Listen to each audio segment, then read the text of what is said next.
यूना पहला बाब और उसकी 5 आयत में लिखा हुआ है कि यूना पीछे कश्ती में सो रहा था, जबकि अहले जहाज की जिंदगियां खतरा से दो चार थीं।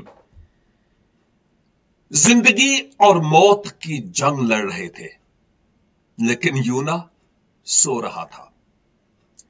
कई सबक इससे निकलते हैं, लेकिन उनमें से एक सबक यह है कि जिस दुनिया में मैं और आप आज रह रहे हैं, हर तरफ तूफान और मौत, वबाएं और सर्दमेहरी, लादीनियत और खुदा के बगैर लोग होने के सबब से मौत तारी है। हर तरफ अफरा तफरी और मौत के खतरात मंडला रहे हैं।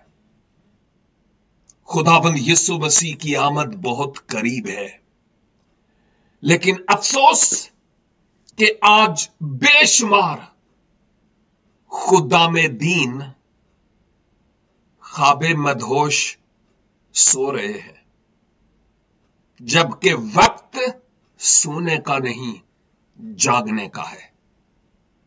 उठ ए मर्दे खुदा, जाग और औरों को जगा, ताकि कोई भी जहन्नम रसीद ना हो, बल्कि फिरदौसे बरी का हकदार बन सके। खुदाबंद हमें ऐसा ही करने का फजल बख्शे। आमीन।